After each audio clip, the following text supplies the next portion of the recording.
queria agradecer o convite. Essa é a nossa equipe, o Dr. Vu, Dr. Fábio, Caio Henrique é nosso fellow esse ano e o próximo. Então, me pediram para falar sobre tumores ósseos benignos, displasia fibrosa, granuloma eosinofílico e TGC. Vamos começar com tumores ósseos benignos. Vamos começar, então, com o osteocondroma.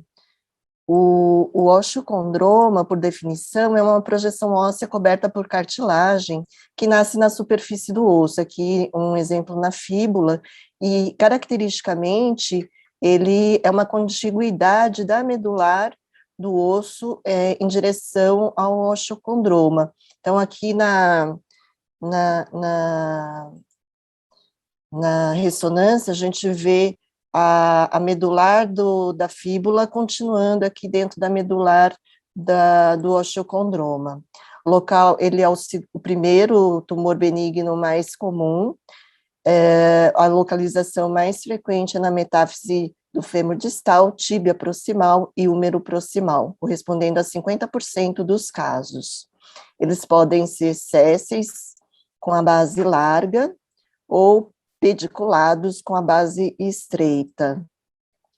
Na osteocondromatose múltipla, a herança é autossômica dominante, e as indicações cirúrgicas estão relacionadas com a clínica.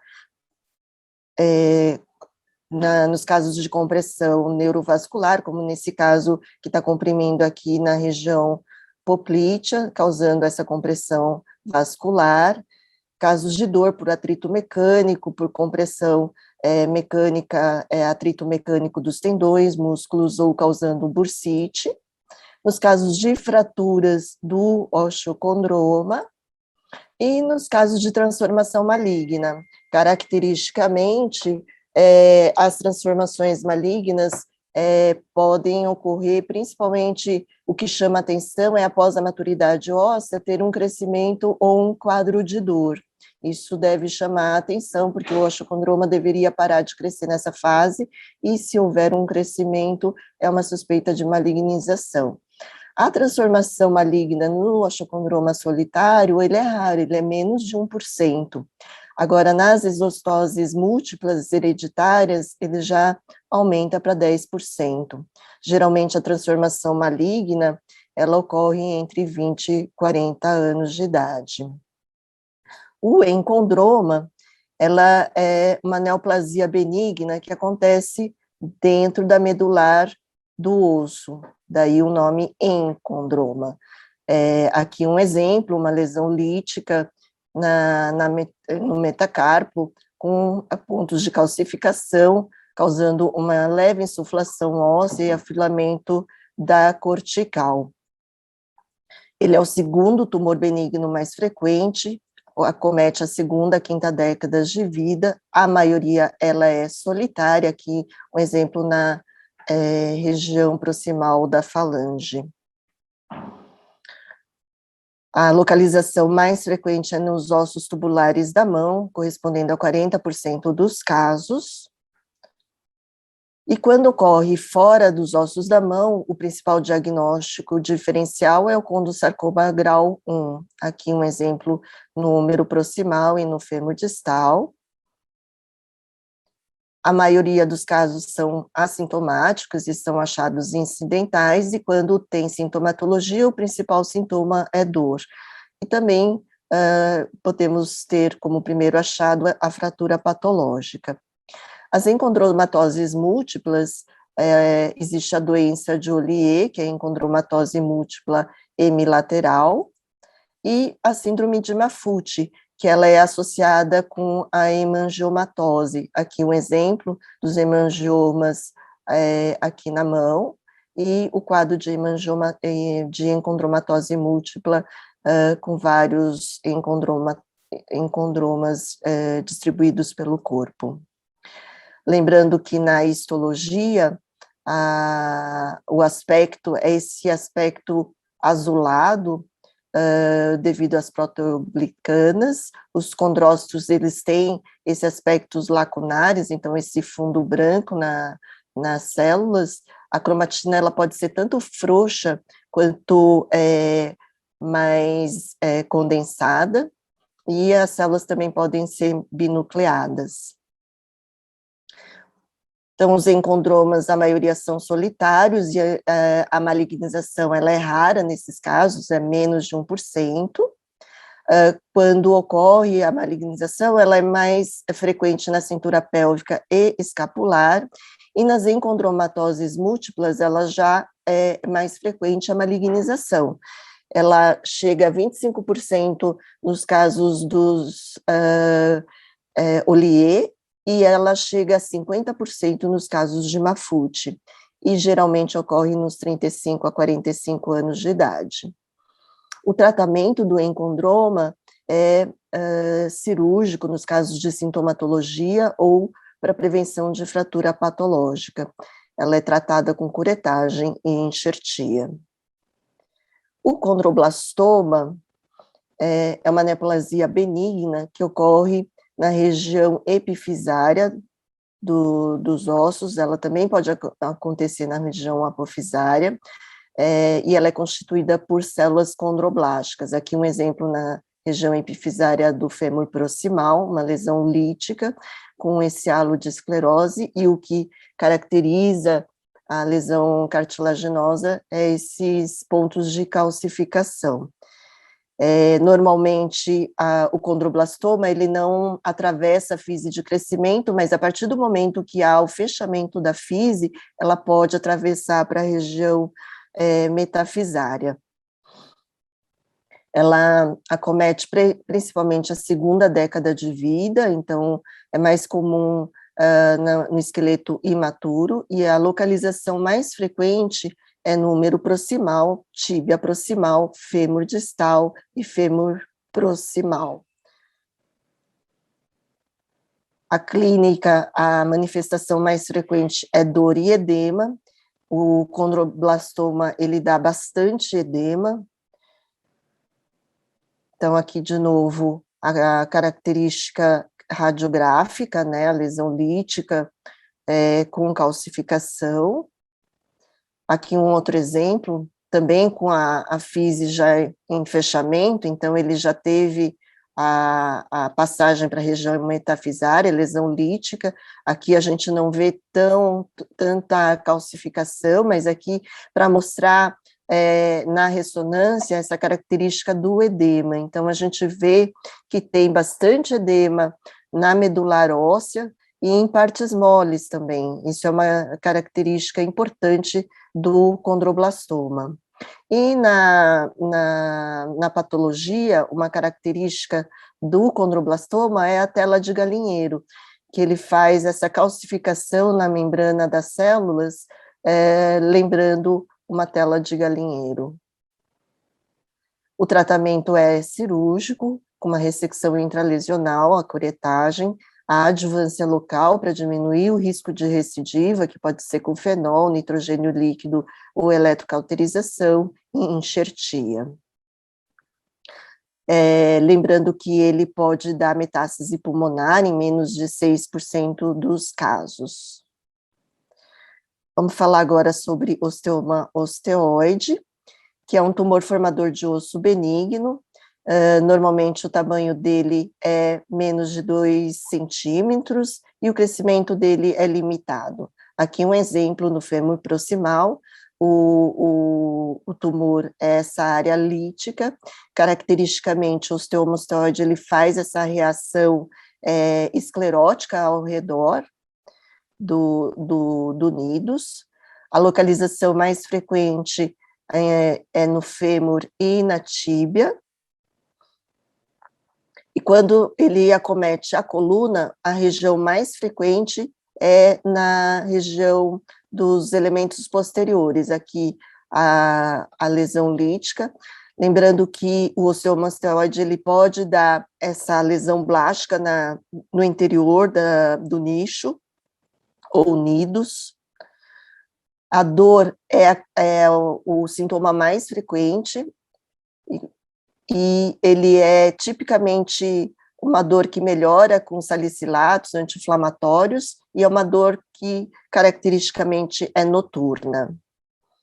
Lembrando, então, que o nicho, ele costuma ser menor do que 1 centímetro, ele é radiolucente, nem sempre a gente vê na radiografia, então, muitas vezes na radiografia o que chama atenção é aquela esclerose ao redor do nicho, e aí, na suspeita com a clínica e esse aspecto radiográfico, a tomografia é o melhor exame. Lembrando de pedir cortes finos na janela óssea, porque o nicho, ele é pequeno, então é necessário os cortes finos para a gente conseguir identificar o nicho lítico.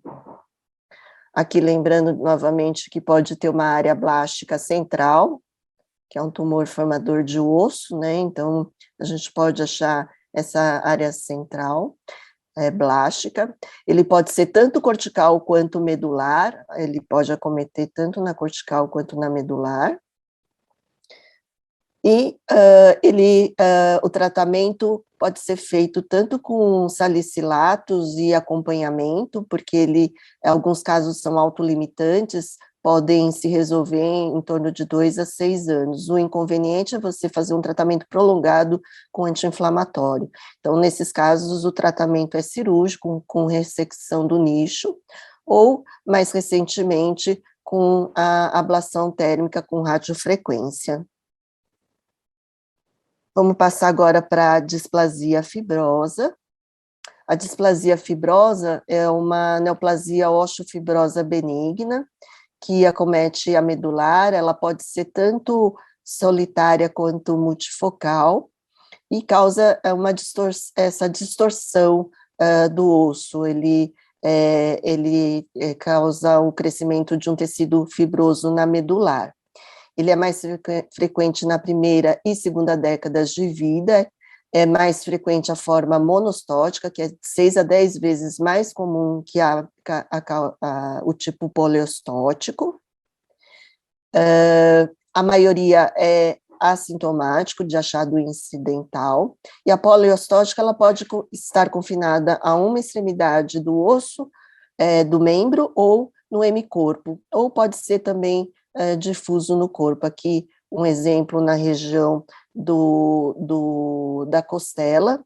Essa lesão pode até parecer mais agressiva na displasia fibrosa, com insuflação, lesão da cortical, uma lesão multilobulada, com afilamentos e lesões da cortical. Lembrando da síndrome de McConnell-Bright, que caracteristicamente tem a displasia fibrosa poliostótica, cursa com endocrinopatia, com puberdade precoce, hipertireoidismo, diabetes insípidos, síndrome de Cushing, hipertensão e pode ter retardo mental, e as pigmentações na pele com manchas café com leite, aqui um exemplo da mancha café com leite. A síndrome de Mazabro, que cursa também com a displasia fibrosa poliostótica, e ela pode também ter os mixomas de partes moles. Aqui um corte de ressonância magnética em T2, mostrando o mixoma com a lesão bastante hidratada, com hipersinal em T2 e bem homogêneo.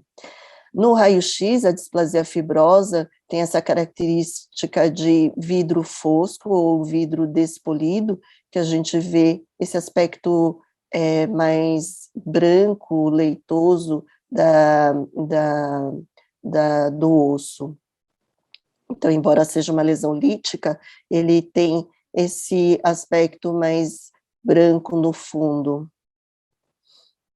Quando ele acomete a região do fêmur, ele pode dar essa deformidade em cajado de pastor, que ele vai causando microfraturas por estresse e causa essa deformidade no fêmur proximal. Na patologia, no anatopatológico, ele tem esses feixes fibrosos, né, que pode estar em turbilhões, e tem essas traves osteoides irregulares que lembram os caracteres chineses. Essa é uma característica da displasia fibrosa. O tratamento da displasia fibrosa, na maioria das vezes, é conservador ou expectante, e a gente trata nos casos de fratura patológica e nos casos de deformidade para correção, fazendo cunhas e fixando o membro. Nos casos de fratura aqui, teve uma fratura do úmero distal, foi feito uma curetagem, enxertia e fixação. O granuloma eosinofílico, ou estiocitose de células de Langerhans, por definição, são células dendríticas mieloides, elas podem ser unifocais, pegando só um osso, ou pode ser multifocal, ou pegando vários ossos, ou podem ser sistêmico, pegando, além de osso, outros órgãos. Existe essa sinonímia antiga de granuloma eosinofílico, que é quando pega as lesões ósseas isoladas. A idade mais frequente de acometimento é antes dos 30 anos de idade. Ela pode ser, então, a monostótica, que é mais frequente do que a poliostótica. Aqui o exemplo no raio-x, a lesão lítica,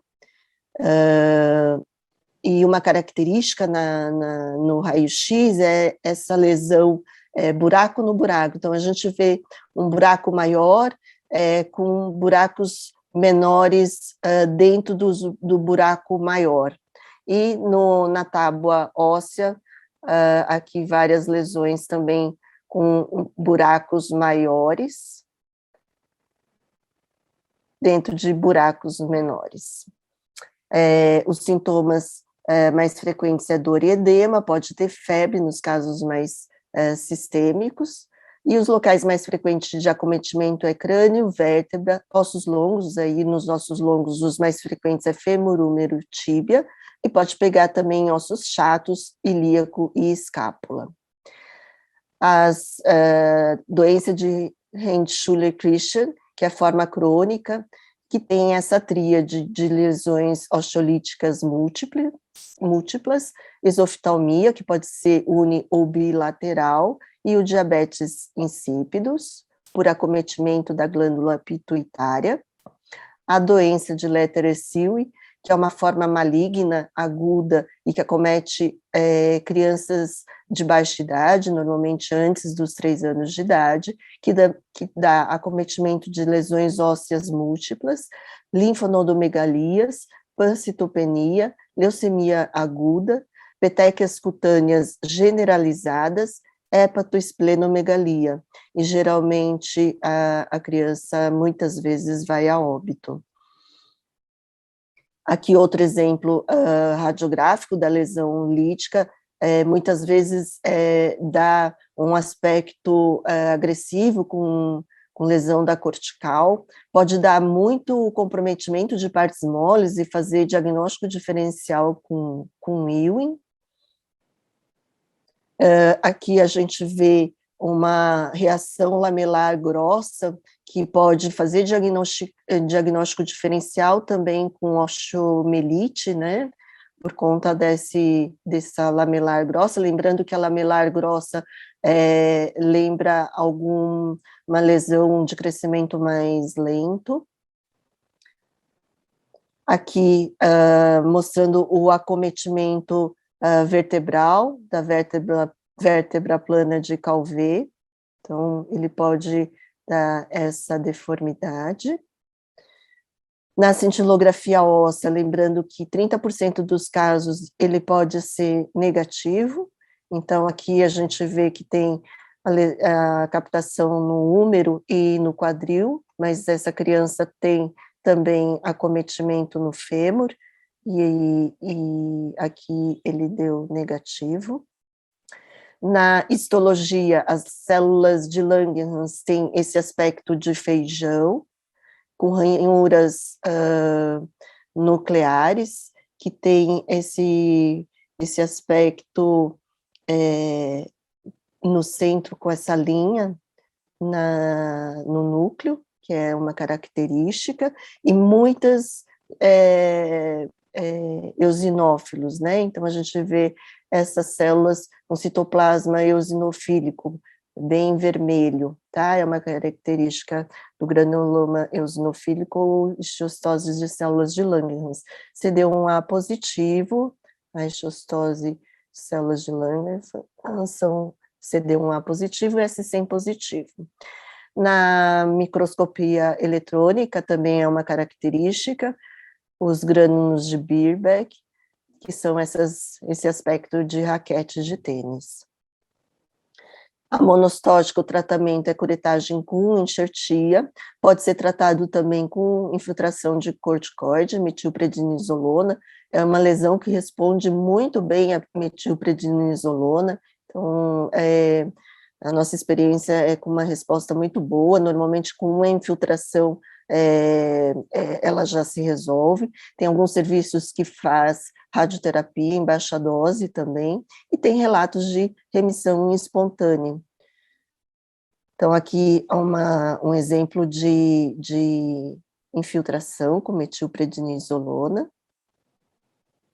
Esse caso era múltiplo, mas a gente infiltrou na região do úmero por conta da lesão ser muito grande, a gente acabou infiltrando e teve uma excelente resposta aqui no úmero, e essa criança também fez tratamento sistêmico depois. A vértebra plana de Calvé, o tratamento normalmente é conservador, pode ser tratado com radioterapia nas alterações neurológicas e por descompressão e fusão cirúrgica nos casos de compressão medular ou falha na radioterapia. Nos casos de lesão múltipla, tanto óssea quanto associada a lesões viscerais, o tratamento é sistêmico com quimioterapia e corticoide. E, finalmente, vamos falar sobre tumor de células gigantes. É um tumor localmente agressivo, raramente se metastatiza, as lesões neoplásicas não são as multinucleadas, são as lesões mononucleadas, estromais, então são essas mononucleadas, e as lesões de células gigantes são esses de aspecto osteoclasto-like. A idade de acometimento é entre 21 a 40 anos, então adultos jovens, e as metástases pulmonares podem acontecer, mas são raras. A localização mais frequente é na região meta-epifisária dos ossos longos, então lembrar que é na região do joelho e rádio distal, então fêmur distal, tíbia proximal e rádio distal, então mão no joelho, para vocês poderem lembrar. A sintomatologia mais frequente é dor e aumento de volume.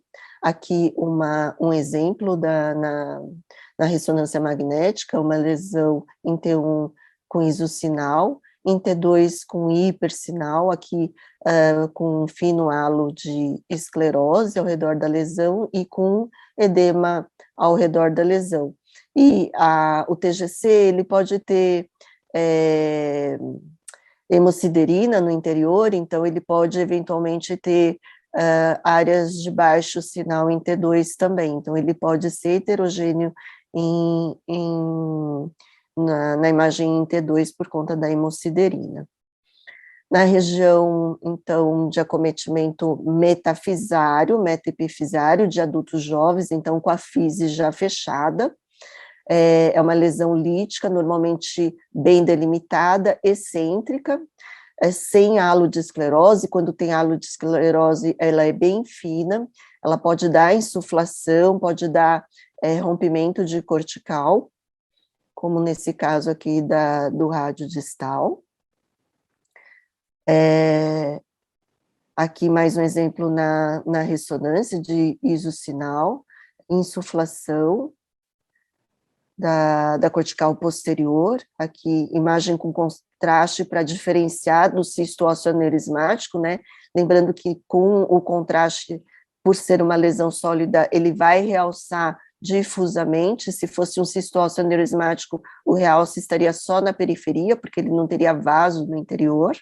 Então, aqui chama atenção por ser uma lesão sólida. Lembrando que o TGC ele pode estar associado com cisto ósseo aneurismático, então aí a gente teria os dois componentes. E aqui o exemplo da histologia, as lesões células multinucleadas, que podem ter até 40 núcleos dentro da mesma célula, e aqui as células mononucleadas. E aqui, lembrando que a característica do TGC é ter o núcleo da célula semelhante das células mononucleadas, semelhante com o núcleo das células gigantes. Então, se a gente pega o núcleo aqui e com o núcleo das células gigantes, elas são idênticas. Lembrando da classificação de Campanati, o grau 1 são lesões radiograficamente indolentes, grau 2 são localmente agressivas, são lesões ativas, porém o periósteo está intacto, corresponde a 60% dos casos de TGC, e o grau 3 são mais agressivas, e com extensão de partes moles corresponde a 20% dos casos. A gente pode tratar o TGC tanto na reconstrução com enxerto ou metilmetacrilato. A vantagem do enxerto é com uma solução biológica, mas a grande vantagem do cimento é que facilita a identificação precoce das recidivas, por identificar precocemente a área lítica ao redor do cimento e permite a carga precoce, mas não é uma solução biológica. O tratamento do TGC é com ressecção intralesional, lembrando sempre da adjuvância local, para diminuir o risco de recidiva, e o tratamento ouro é com enxertia, mas lembrando de todas aquelas vantagens do cimento. Aqui, dando exemplo da reconstrução com o cimento, aqui mais um exemplo da lesão do TGC lítico, fino halo de esclerose, excêntrico, aqui na vista em AP. E aqui um Campanati 3, com uma fratura patológica grande, componente de partes moles lateral e posterior, em que a reconstrução foi feita com uma endoprótese. Lembrando do denosumab, nos casos de Campanati 3, que ele reduz o número de células gigantes, ele estimula a produção de matriz osteoide e melhora a dor em 30% a 50%. Lembrando que o TGC ele pode dar metástase pulmonar em menos de 3% dos casos. Ele pode também dar transformações malignas, mas que é raro, e quando isso acontece, é para osteosarcoma e fibrosarcoma. Obrigada.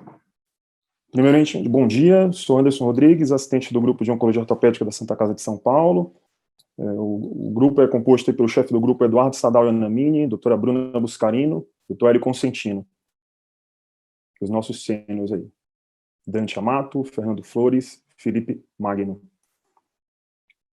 Eu vou falar sobre 6 temas importantes para a nossa prova. Então, a gente vai falar sobre osteosarcoma, sarcoma de Ewing, condrosarcoma, mieloma múltiplo, metástases ósseas e doença de Paget. Começando o primeiro tema, nós vamos falar sobre osteosarcoma. O osteosarcoma é o sarcoma primário ósseo não hematológico mais comum. Ele corresponde mais ou menos a 20% de todos os sarcomas ósseos primários. Epidemiologicamente, ele corresponde a 1 a 3 casos por milhão por ano. Ele, do ponto de vista epidemiológico, ele é mais frequente no sexo masculino, exceto, que eu vou falar um pouquinho mais na frente, o osteosarcoma de superfície parosteal, que ele é mais, tem uma predileção mais pelo sexo feminino. A faixa etária correspondente do osteosarcoma é a segunda década de vida, exceto no osteosarcoma parosteal, que corresponde à terceira e quarta década de vida, e o osteosarcoma secundário, que tem uma predileção, mas pela faixa etária de idosos. Do ponto de vista histológico, uma marca importante do osteosarcoma é uma produção de matriz osteoide. Então, a marca registrada do osteosarcoma é a produção pelas células neoplásicas osteoblásticas, produção de matriz osteoide. O osteosarcoma, ele não tem uma predileção por raça.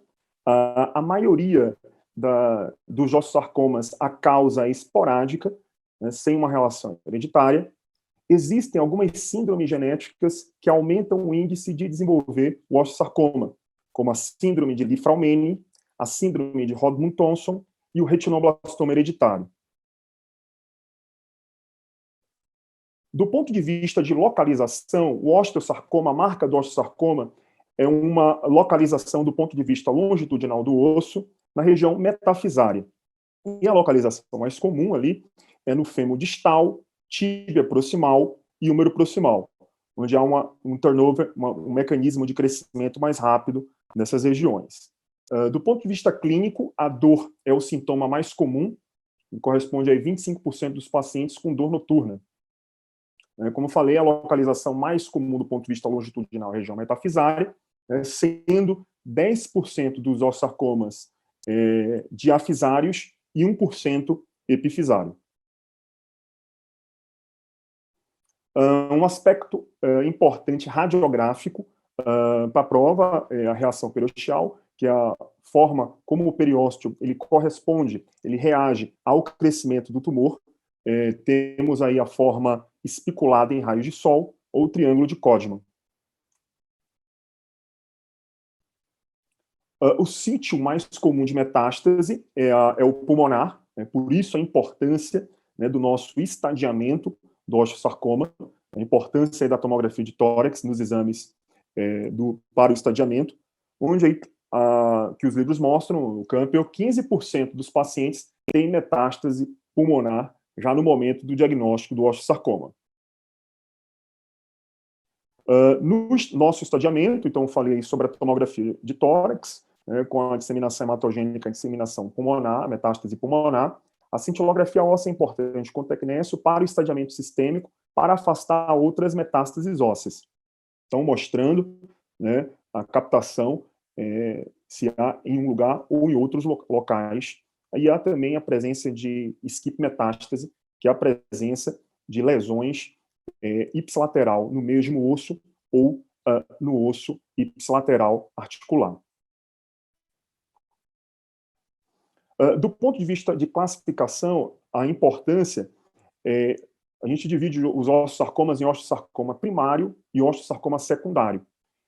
E secundário, as duas principais, a radioterapia prévia e a doença de Paget. Vou falar um pouquinho sobre cada uma aí.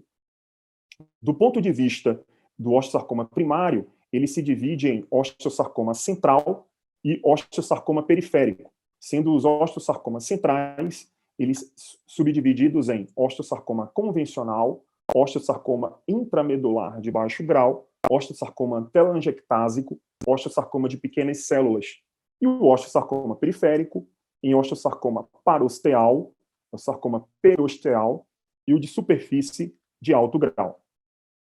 O osteosarcoma convencional é o mais comum, sendo o subtipo, o osteoblástico, o mais comum. Do ponto de vista de tratamento dos osteosarcomas centrais, que são os osteosarcomas clássicos, o tratamento é a quimioterapia neoadjuvante, que é a tríade, a quimioterapia neoadjuvante, mais ou menos 12 semanas, 3 ciclos, ali com doxorubicina, cisplatina, methotrexate. A cirurgia, uma cirurgia com uma margem ampla, uma margem radical, tá? Mas a quimioterapia adjuvante. Como caiu agora na prova, com relação ao índice de UVOS, o índice de UVOS, como o Alfredo falou, ali é uma classificação patológica, histopatológica. Então, é uma classificação pós-operatória.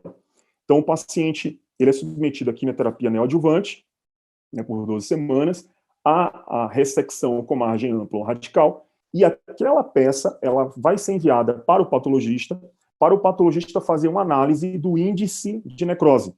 Então, ela é graduada em 4 tipos, sendo o tipo 1 até 50% de necrose, o tipo 2 de 50% a 90% de necrose, o tipo 3 de 90% a 99% de necrose, e o tipo 4, 100% de necrose. Logo, os tipos 3 e 4 mostram que houve uma resposta satisfatória ao tratamento quimioterápico. Tá? E o tipo 1 e 2, um tratamento posteriormente vai ter que ser mudado, o oncologista clínico provavelmente vai ter que mudar o tratamento aí da poliquimioterapia, alterando, assim, o índice de sobrevida. Geralmente, o prognóstico do UVUS 1 e 2, né, em 5 anos, tem uma sobrevida de 15% a 20%. Do ponto de vista de cirurgia, a cirurgia ela pode ser dividida em 2 grandes grupos, cirurgias preservadoras de membro e as cirurgias ablativas, sendo as cirurgias preservadoras de membro, as cirurgias biológicas e as endopróteses. Então, mostrando a importância ali do estadiamento, né, a ressonância magnética para nos auxiliar com relação ao tamanho da lesão, a relação do tumor, da massa tumoral com o feixe neurovascular, isso determinando, por exemplo, uma contraindicação absoluta para a cirurgia preservadora de membro, se há uma relação de 360 graus ali com o feixe neurovascular. Um subtipo importante aí, o osteosarcoma telangiectásico, ele tem uma característica, né, que já caiu na prova, ele é puramente lítico, ele dá aspecto muito insuflado nas imagens, e uma característica histológica, ele tem componentes de cisto ósseo aneurismático com células gigantes multinucleadas. Do ponto de vista dos osteosarcomas de superfície, nós temos 2 importantes, o parosteal e o periosteal. Uma relação importante entre eles é a idade, grau, localização e histologia também. A idade do osteosarcoma parosteal, geralmente ali está entre a 3ª e a 4ª década de vida. O periosteal, geralmente dá em indivíduos mais velhos. O grau do parosteal, ele é um grau mais baixo histológico, e o grau do osteosarcoma periosteal, ele é um grau mais intermediário. A localização do osteosarcoma parosteal, ele é mais metafisário, mais ali como uma massa lobulada na região poplítea ou na região axilar. E ele tem uma característica que o osteosarcoma, como eu falei no início, o osteosarcoma parosteal, ele tem uma predileção mais pelo sexo feminino. A localização do osteosarcoma periosteal, ele é mais diafisário. Com relação ao osteosarcoma secundário, a radioterapia prévia mostra, somente com doses maiores do que 2.500 centigraus, mostrando a evolução, ali algo em torno de 5 a 10 anos, para um sarcoma ósseo induzido, que o principal é o osteosarcoma. Um outro tipo, né, que pode favorecer a osteosarcoma secundário é o Paget, a forma monostótica, mais ou menos 1%, e a forma poliostótica de 5 a 10%, onde esses aí do Paget ele tem um pior prognóstico. Então, de uma forma geral, o osteosarcoma secundário ele tem um pior prognóstico frente ali ao osteosarcoma convencional, sendo que do Paget a pelve é a localização mais comum. Entrando no segundo tema, tá, que é o sarcoma de Ewing, é o segundo sarcoma ósseo mais comum em pacientes abaixo de 30 anos. Ele é o mais comum sarcoma ósseo não hematológico em pacientes abaixo de 10 anos. Então, comparativamente ao osteosarcoma, o sarcoma de Ewing ele tem uma predileção ali também em indivíduos abaixo, tá, de 10 anos. Então, tem uma faixa etária de 5 a 25 anos. Ele é mais raro, há uma relação de um sarcoma de Ewing para cada 3 osteosarcomas. Então, epidemiologicamente, um caso para 1 milhão pessoas para cada ano. E do ponto de vista de raça, ele é raro, tá? Em negros. O sarcoma de Ewing, geralmente a gente divide em uma grande família de sarcoma de Ewing. Então, nós temos o sarcoma de Ewing na forma óssea, né, o tumor de Askin, que é o tumor de Ewing na costela, o sarcoma de Ewing extraósseo, e o PNET, que é o tumor neuroectodérmico primitivo, que é quanto mais ali há uma neuroformação nervosa na histologia. O sarcoma de Ewing, ele acomete mais frequentemente o fêmur e a pelve, raramente ocorre na coluna e nos ossos chatos da mão e do pé. O sítio mais comum de metástase é o pulmão, então, ali por uma disseminação hematogênica. Um ponto importantíssimo para a prova, aí, o sarcoma de Ewing, ele tem na histologia uma alta celularidade por pequenas células redondas azuis, né, com pouca matriz extracelular, diferente do osteosarcoma, que tem muita matriz extracelular osteoide e relativamente poucas células. As pequenas células redondas azuis, elas não são patognomônicas do sarcoma de Ewing. Então, outras entidades também podem ter pequenas células redondas azuis, como o linfoma, o osteosarcoma de pequenas células, o rabdomiossarcoma alveolar e metástase de neuroblastoma. Um ponto importante, geralmente pacientes abaixo de 5 anos, tá? Os principais tumores ósseos primários ali, ou principais relações ósseas malignas em pacientes abaixo de 5 anos, é o linfoma e metástase de neuroblastoma. Do ponto de vista imunistoquímico, no sarcoma de Ewing, uma característica importante, ele é positivo ali o CD99, a vimentina também ela é positiva e a reticulina é negativa.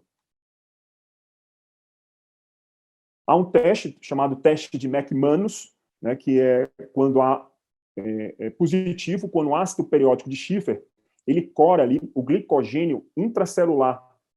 Tá? Então, no sarcoma de Ewing, o PAS é positivo, então o ácido periódico de Schiffer ele cora. Então, é o PAS positivo, um reticulina negativa e vimentina positivo.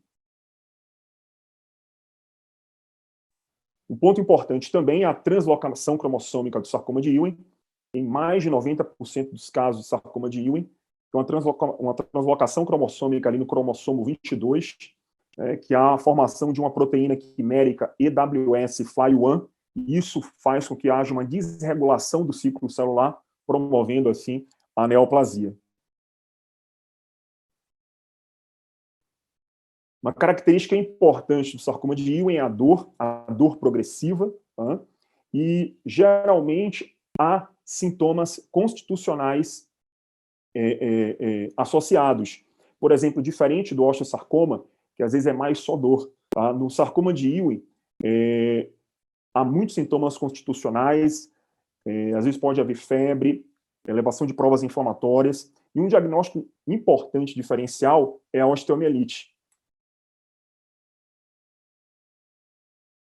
Do ponto de vista radiográfico, o sarcoma de Ewing ele tem um comprometimento mais diafisário, com uma reação periosteal mais laminar, que é essa formação, neoformação óssea subperiosteal, a gente fala em casca, um padrão em casca de cebola, diferente do osteosarcoma, que tem um comprometimento mais metafisário, com uma reação periosteal em raios de sol espiculados.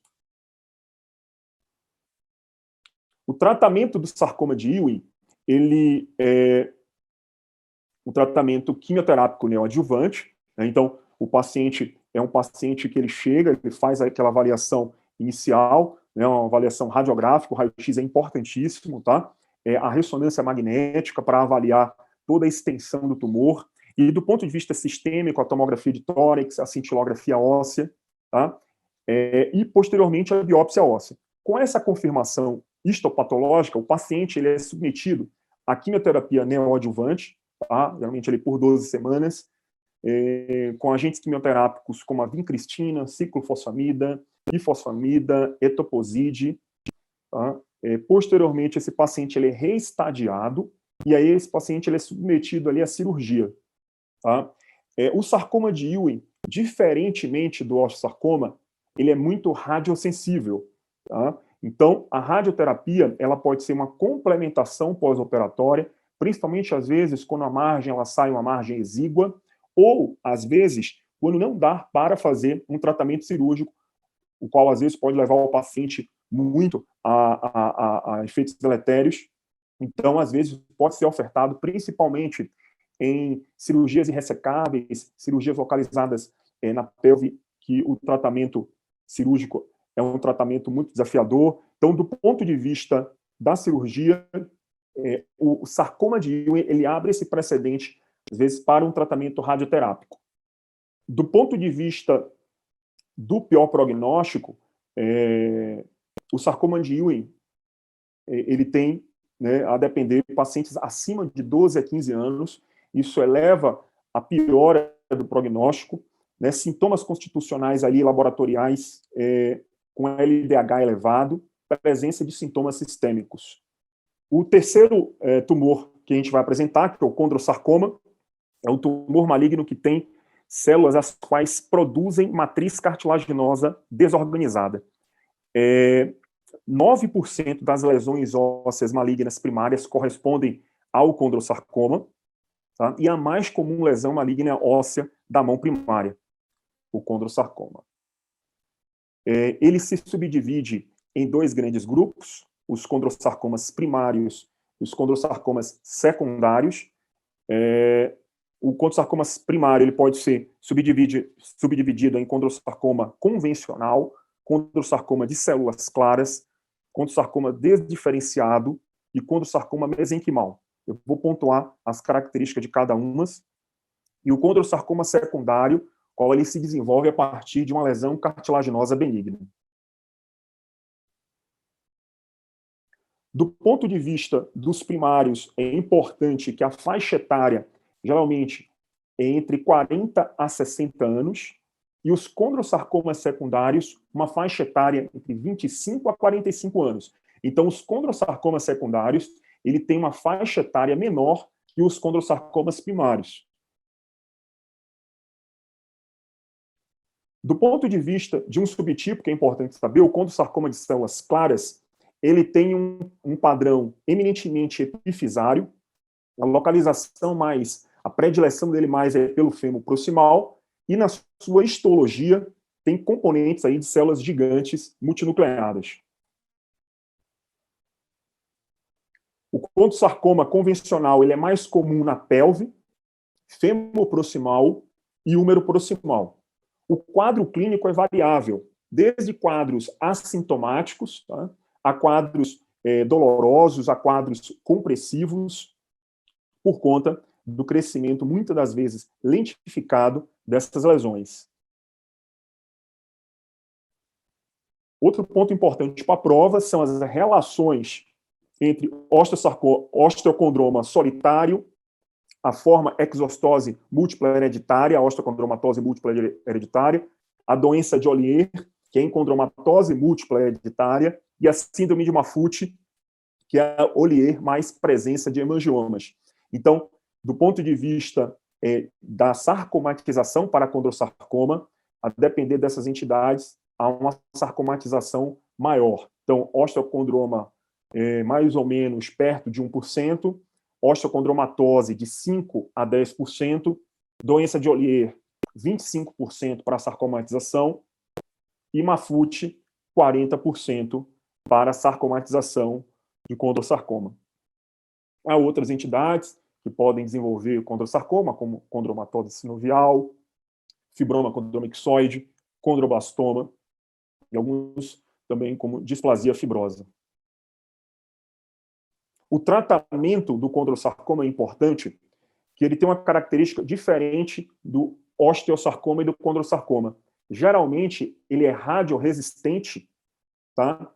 E quimioresistente. Aí, geralmente, eles não respondem à quimioterapia ou radioterapia, exceto duas entidades, dois subtipos, o condrosarcoma desdiferenciado e o condrosarcoma mesenquimal. geralmente a ressecção, né, a margem é uma margem ampla ou a margem radical. O quarto tema da nossa aula é o mieloma múltiplo, que é um tumor maligno que se origina na medula óssea, com proliferação monoclonal plasmocitária. Então, o plasmócito é a principal célula, tá, alterada no mieloma múltiplo. E o plasmócito, ele é importante na formação de imunoglobulinas. No formato do mieloma múltiplo, são formação de imunoglobulinas hipofuncionantes. Então, uma característica importante aí do mieloma múltiplo, às vezes, mesmo sendo um tumor que produz células muitos plasmócitos, há uma alteração, às vezes, do ponto de vista de infecções, que é uma alteração aí no componente das imunoglobulinas. É a mais comum lesão óssea primária maligna. Então, a lesão óssea primária maligna mais comum é o mieloma múltiplo. E um outro ponto importante, do ponto de vista geral aí para todos, é uma causa importante de osteoporose secundária. Muitas vezes, o mieloma múltiplo ele não está naquele formato, às vezes, com múltiplas lesões líticas, sem halo de esclerose. Às vezes só tem uma osteoporose difusa e, às vezes, fica esse diagnóstico, às vezes, como uma osteoporose. E só e somente não faz o tratamento adequado ali para o mieloma múltiplo. O mieloma múltiplo ele acomete pacientes, principalmente pacientes idosos, entre a quinta e sétima década de vida. Há uma relação aí de 2:1 do sexo masculino para o sexo feminino. E o sintoma mais importante no mieloma múltiplo, mais de 90% dos casos, é a dor, sendo a localização lombar a mais comum. A dor lombar, a lombalgia, é o sintoma mais comum no mieloma múltiplo. Então, a localização óssea é mais no esqueleto axial do que apendicular. Então, a localização mais comum é a coluna, segunda costela e terceiro pelve. Do ponto de vista de imagens, uma imagem característica do mieloma múltiplo são múltiplas lesões líticas sem halo de esclerose, imagens em saca-bocado, tá? Apagamento do ponto de vista vertebral, apagamento ali dos pedículos das vértebras, e um ponto importantíssimo da cintilografia óssea, que mostram que 2/3 dos casos da cintilografia óssea é uma cintilografia óssea fria. O estadiamento do mieloma múltiplo é feito com tomografia de corpo inteiro e PET scan. A histologia são pequenas células com núcleo mostrador de relógio e citoplasma abundante. E a imunohistoquímica é o CD56 positivo. O laboratório do mieloma múltiplo mostra uma anemia normocrômica normocítica, uma hipercalcemia, um VHS muito elevado, tá? Uma função renal alterada e pico monoclonal ali na eletroforese de proteínas. O diagnóstico, então, são presença de lesões líticas, pico monoclonal na eletroforese de proteínas e presença de plasmocitose na medula óssea, ali acima de 30%. O tratamento sistêmico é um tratamento sistêmico quimioterápico mais radioterápico. Tratamento ali com inibidores da reabsorção óssea, principalmente para diminuir os eventos ósseos, fratura, compressão medular, tá? Com o uso de pamidronato, ácido zoledrônico. O score de Mirels ele foi principalmente formado ali por fraturas, por lesões metastáticas, mas também a gente pode estender para as lesões do mieloma múltiplo. Tá? Então, o score de Mirels com maior que 7, tá? A fixação com haste intramedular para lesões diafisárias, mais radioterapia, e ressecção mais prótese ou endoprótese para lesões mais articular e proximal. Metástase óssea é o tumor ósseo mais comum proveniente de um sítio primário, mama, próstata são os mais comuns, pulmão, rim, tireoide, ali na sequência, com diversas manifestações clínicas podem surgir, como dor óssea, fraturas patológicas, compressão medular, pancitopenia, tá, por invasão do componente medular. Próstata, geralmente, dão lesões mais blásticas, pulmão dão lesões mais mistas, rim, tireoide, lesões mais líticas, Um ponto importante para a prova ali, metástase distais ao cotovelo ou joelho. O sítio primário principal é o pulmonar. Metástases de origem de sítio desconhecido, 2 sítios principais, o pulmão e o rim. A ressecção de uma metástase óssea isolada, com margem alargada, é indicada se for secundária ao carcinoma renal. Isso é importante, tá? No carcinoma renal. Mostrando aqui o score de Mirels, fixações com scores acima de 7, tá? Que levam em consideração 4 itens, que é o sítio, dor, lesão, celeblástica, mista, olítica e o tamanho da lesão, menor que 1/3, entre 1/3 e 2/3 e maior que 2/3. Sendo que 8 tem ali um risco de 15% e 9, 33% de fratura. Mostrando aqui uma fixação, né, uma substituição por uma endoprótese de número proximal. E, por último, a doença de Paget é uma alteração do processo de remodelação, tá, do esqueleto, mediada principalmente ali pela atividade osteoclástica. Tá? É uma doença crônica, né, geralmente são pacientes maiores que 55 anos, então é uma doença, principalmente em pacientes acima de 55 anos. A etiologia é uma etiologia desconhecida, há algumas relações genéticas que mostram um padrão familiar aí, algo em torno de 15% a 20%. Há também algumas teorias de infecção viral pelo Paramoxviridae. E, do ponto de vista de classificação, a fase ela pode ser dividida em 2 fases, fase ativa e inativa, sendo a fase ativa subdividida em 3 tipos. A fase lítica, que é a predominância da atividade osteoclástica, a fase mista, que é ali o início da formação óssea, tá, da atividade osteoblástica, e a forma esclerótica ali do espessamento cortical. Do ponto de vista de classificação, ela pode ser na forma monostótica e a forma poliostótica, que é a mais comum. Os ossos mais acometidos na doença de Paget é a pelve, a coluna, o fêmur e a tíbia, né, geralmente os membros inferiores, pela alteração da sua arquitetura, há uma alteração, uma deformidade, tá, nos membros inferiores, e na coluna vertebral um aspecto em vértebra em marfim. Na grande maioria das vezes, do ponto de vista clínico, a doença de Paget ela é assintomática. Tá? No entanto, podem apresentar sintomas como dor, deformidade, fratura, tá, e surdez. Tá? Então, são sintomas relacionados na apresentação, na manifestação clínica de pacientes com doença de Paget. E 1% dos pacientes ele pode ocorrer com transformação sarcomatosa para osteosarcoma. O diagnóstico, geralmente, é um diagnóstico presuntivo, ali pelo conjunto dos achados clínicos, radiográficos e laboratoriais. Do ponto de vista laboratorial, o cálcio, geralmente ele não está alterado, ele está normal. A fosfatase alcalina, a depender da fase, com a predominância ali da fase osteoblástica, ela pode estar aumentada, tá? E é raro necessitar a biópsia para o estudo anatopatológico. E a característica do padrão histológico é um padrão ali em mosaico na histologia.